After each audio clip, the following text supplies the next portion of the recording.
Hi, my name is Sunfire Fire, and I have a confession to make. I am a procrastinator. I know. But that's okay, and we're going to talk about it in this video. So, being a procrastinator is not bad to a point. To a point, remember. Being a procrastinator is not bad. Now, I have gotten a new job. It is I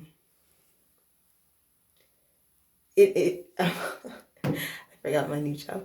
I'm a daycare worker, daycare center worker, and I'm mostly specializing in the infant section. And I'm also taking before I applied for that job, I was taking a child psychology course because I wanted to get early education certified in I wanted to get early education certified. So you can either get certified through a child psychology course or a child development course. I chose a child psychology course, and I don't know how any other state does it, but that's how they do it in Massachusetts. And then when I was trying to do my course, I came upon the daycare center, and I applied and I got the job. Now again, and I'm not certified, but they took me. You become an assistant teacher, so there has to be at least one EEC certified, stands for Department of Early Education, early education certified, and there can at least one early education certified teacher, and the assistant teacher can be in there as well. There's one teacher for every 3 children, and it needs to be at least one EEC teacher and another teacher. It can be another EEC teacher or an assistant teacher.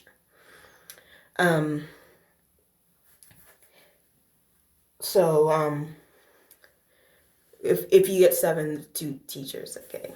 And I'm going through rambling. So what I'm saying is that I took my child psychology. I was starting my child psychology course right before I applied to my daycare center. And I was doing it, but I wasn't really doing such a good job on the tests. And as I started my job, I realized that working with infants, especially 7 of them every day, is a lot of work. And that's like what I usually work from 8:30 to 5:30, so that's like what, 6 7 8. That's 9 hours probably. I don't know. 6 7 8 9. You know what? I don't care. It's long. It's a long day. So yeah, like when I come home, it's usually dark out, especially now since it's fall turning into winter. It's really dark out, and I have to get up early in the morning. It's like an hour from my house, so, and I take public transportation, so like by the time I leave at 5:30, and then by the time I get home it's like around 7:30, and I just want to go to sleep because I have to get up in the morning. So, and yes, it's good to have, when you're procrastinating, it's good to have a priority. You have a priority over something else. Like, it's good to procrastinate, like, because, like, if you're doing something and, like, you realize, you know what, I need to take a break. You're prioritizing yourself over that project that you're doing, because like you need to take a break to recharge your batteries. So that's prioritizing yourself. In a way, that's how I see procrastination. You're prioritizing something over something else. And that's prioritizing, and that's not a bad thing. Like I said, prioritizing is not a bad thing. But again, I also said to a point. I am prioritizing my job because it's my job and I need to focus more on doing that with my child psychology, because the child psychology course is always going to be there. I mean, not literally because like I paid for it and it's going to expire next month, next February, and this is right now. This is November, so I mean, but I can always get another child psychology course, but that if I fail that job, I mean, like if I get fired from that job, it's like they're not gonna hire me back. It's like you messed up, and it's like okay, so I need to do a really good job, and I like my job. It has good benefits, good pay, and so what I'm trying to say is that like it's good that I'm prioritizing my job over my child psychology certificate, because it's only a course. I'm not going there to get my degree, my master's degree, because I already have my bachelor's degree. And it's not in psychology, either. So I don't know why I started child psychology, but I always liked I always liked psychology, and I always liked children, so working with children, so why not child psychology? And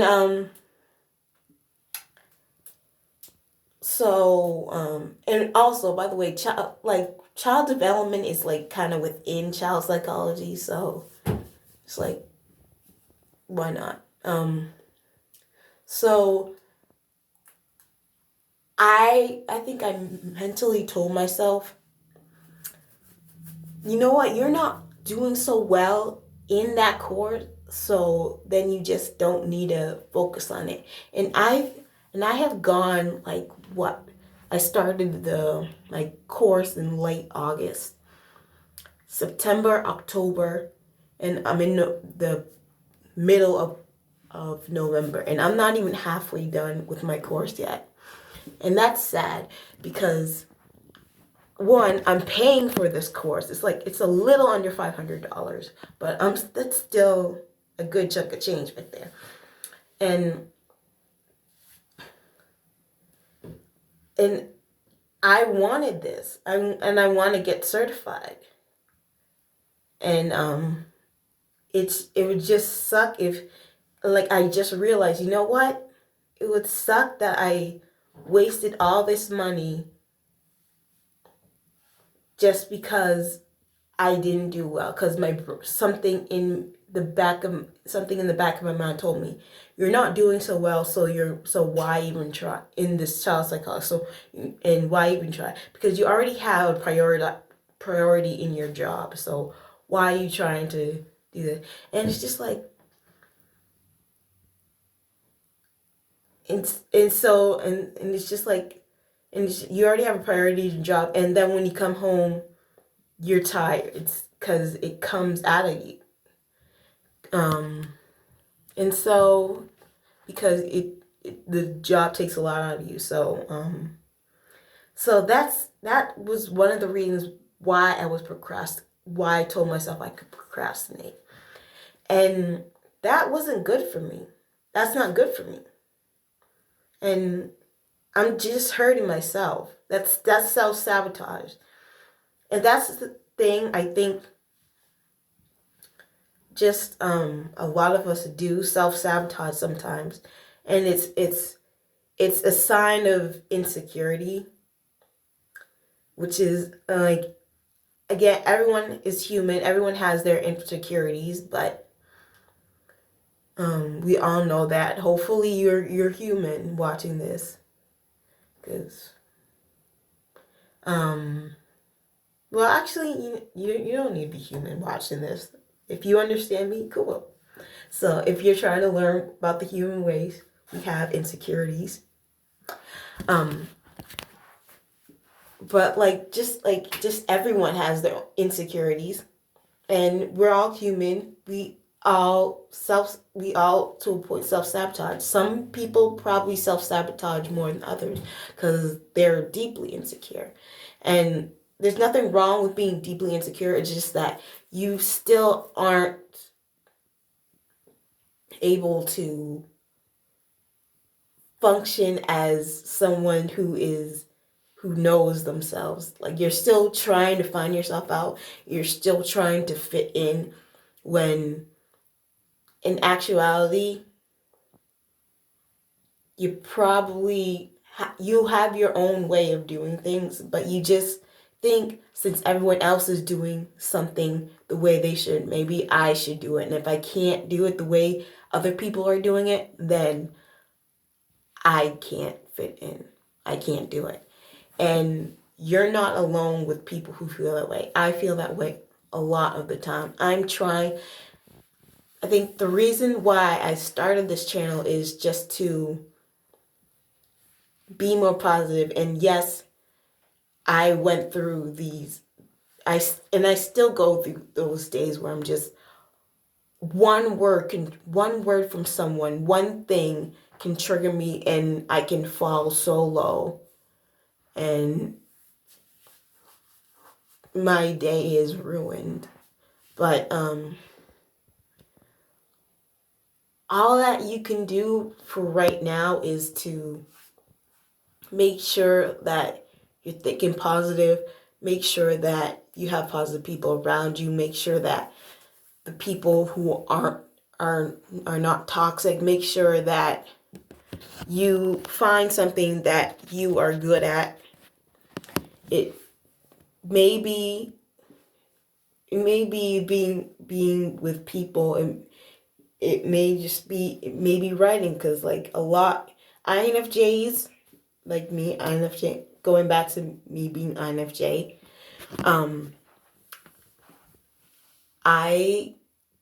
we're INFJs are really good at writing, and I like to write. I like to write short stories. I like to write poems, but I won't. I don't think I'm going to share it with anyone yet. But But I like them. Obviously I like them because I wrote them.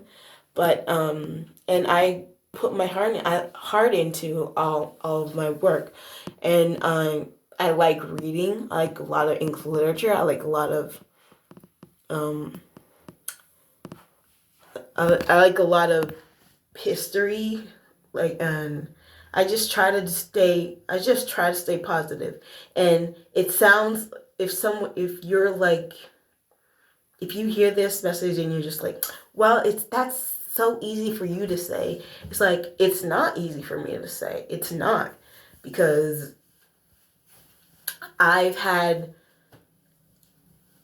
looking back, I've been so low, so down, so depressed all the time. And now coming back, I think I still have those days, but I feel like I have fewer of them now. I still have a lot of them, but I feel like I have fewer of them now, because I'm getting a little more in tune with myself. And because I found out what an INFJ is, and I found out what an empath is. I'm like, this is not all set in stone. These personalities are not all set in stone, but they are foundation for me to understand that this is probably why I feel the way I feel. This is probably why other people call me oversensitive. And if you were an introvert, or especially an INFJ, when people say you were oversensitive, you get really angry. Because it's just like, I'm not oversensitive. You're just undersensitive. That's not, oversensitive is not a thing. Okay? It's just like, everyone has a sensitive, just everyone, not even introverts. Introverts, extroverts, ambiverts have a sensitivity towards something. And it's just like, I can be sensitive over this thing. You can be sensitive over that thing. They're not the same things. We may be sensitive over one similar thing, but we're not always sensitive on everything. So, in hindsight, what I'm just trying to say is that procrastination is not bad, but you have to watch out for, like, you have to watch out because sometimes it can pull you down. So you have to watch out because it can pull you down, and then it leads into self-sabotage. That's what I'm saying. That's how I feel, in my opinion. And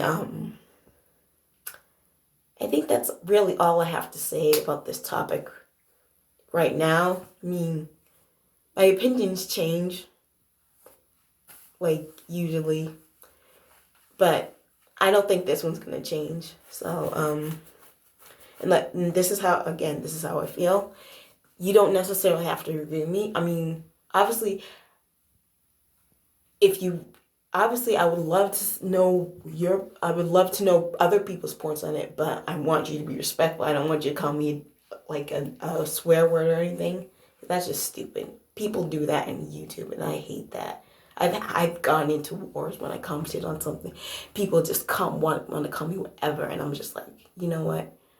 If all you can do is call me something to make me feel bad, then you have no facts to back up your claim.